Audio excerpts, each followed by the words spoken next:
الحسن فاض على غصون الباني والكون أطرب بالشذا المزدان للنور نسعى نرتجي من ربنا تلك الأجور بنعمات وجنان في رونق بالحب نرسم نوره نسعى لنكتب قصة الإيمان.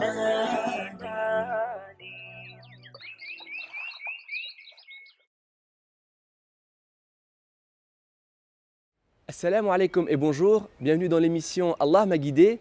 Cette fois nous sommes en Suisse et précisément à Lausanne où le frère Abdelhamid Gonin s'y était converti il y a une dizaine d'années. Abdelhamid Gonin était un chrétien très pratiquant et c'est justement en lisant la Bible sous différentes traductions, en la comparant avec le Coran, que finalement il a trouvé en l'islam la vérité qu'il cherchait. Il nous partage son témoignage qu'on écoute ensemble. Bismillahirrahmanirrahim.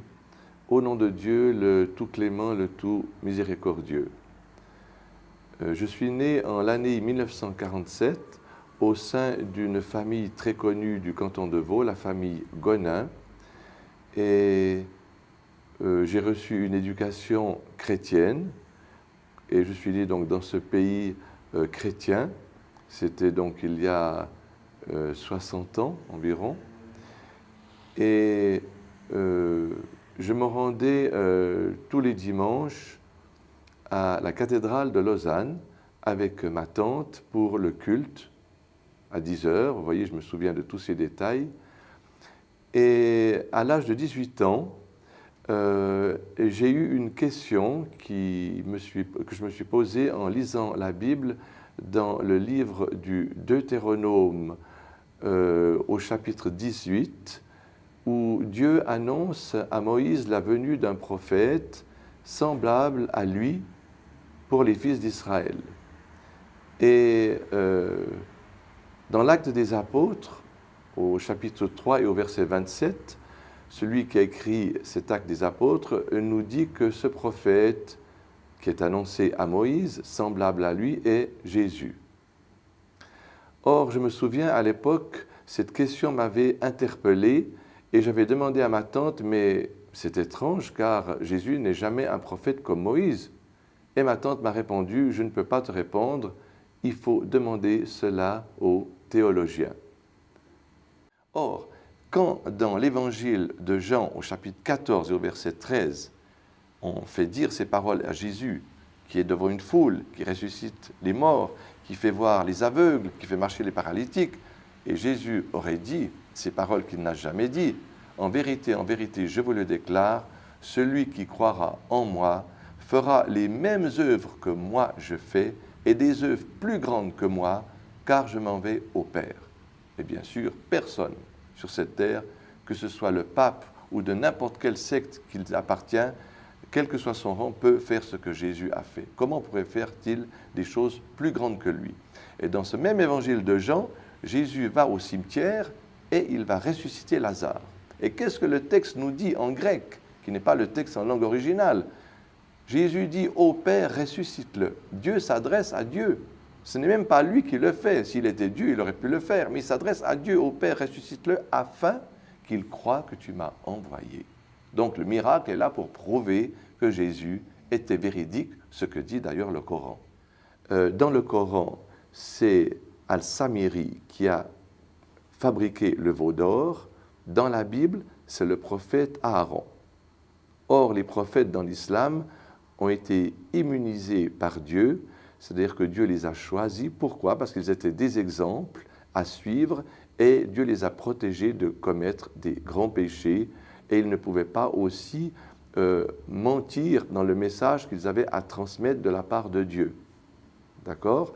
Et il y a aussi, il y a beaucoup d'autres preuves, mais par exemple aussi une autre preuve.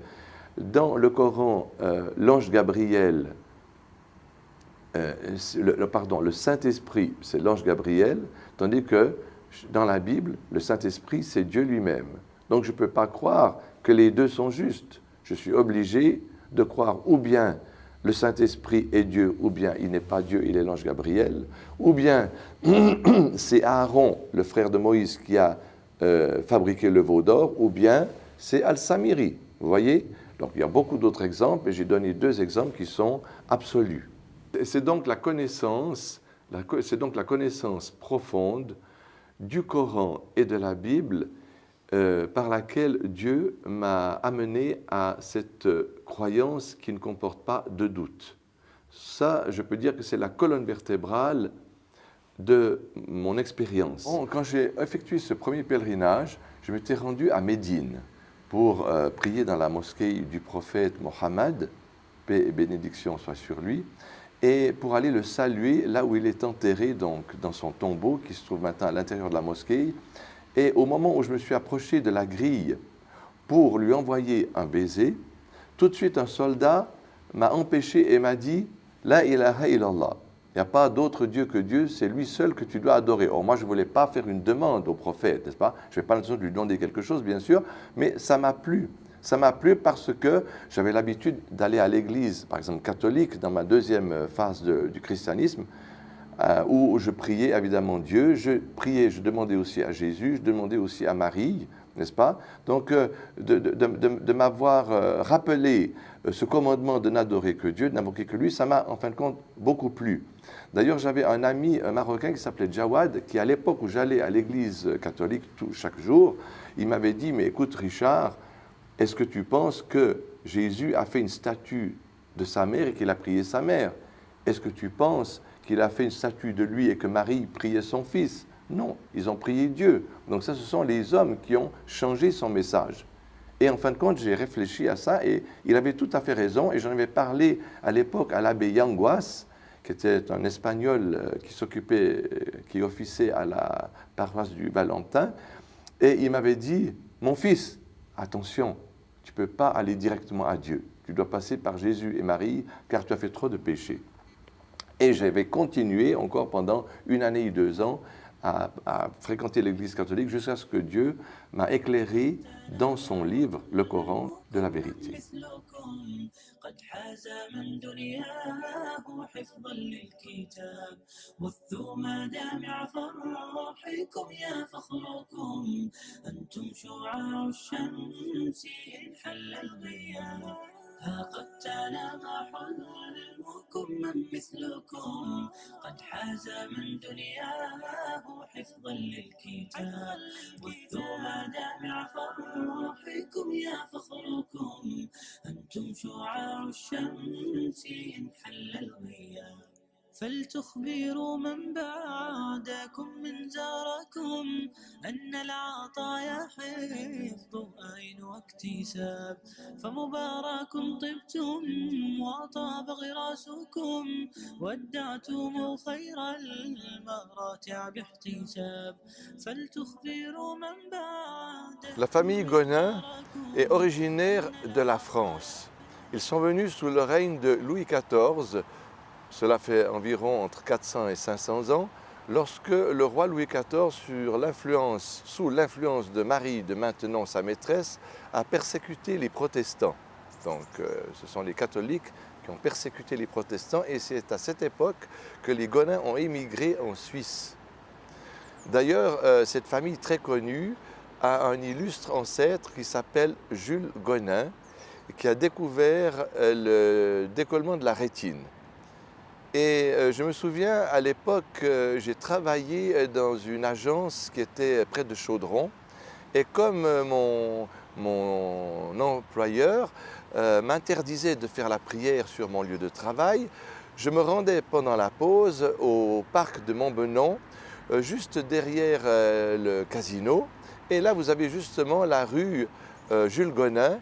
Et je me disais qu'ici, au moins, on me laisserait tranquillement faire ma prière, ce qui d'ailleurs était le cas. Après quelques années que j'étais donc dans l'islam, à peu près après 8 années, j'étais très fier et très heureux d'être devenu musulman. Donc c'était pour moi important d'ajouter mon nouveau prénom dans le passeport. Et pour cela, il fallait que je fournisse des preuves, c'est-à-dire que d'abord mon certificat de conversion, ensuite que je recevais les lettres personnelles avec ce nom. Et alors j'étais le premier ici dans le canton de Vaud à entreprendre cette démarche. Et je me souviens qu'à l'époque, ça me paraissait très difficile, alors que maintenant, ça me semble tout à fait naturel, n'est-ce pas? À l'époque, lorsque je suis parti à la cité pour faire ce changement, intérieurement, je me disais, mais tu renies ton pays, tu renies ta famille, tu renies ta culture, tu prends un nom arabe. Enfin, c'était pour moi une chose très très difficile et j'ai dû faire un effort, en fin de compte, presque pour faire cette démarche. Alors que maintenant, ça me semble tout à fait naturel. Et ce qui compte pour moi, c'est d'être là où Dieu veut que je sois.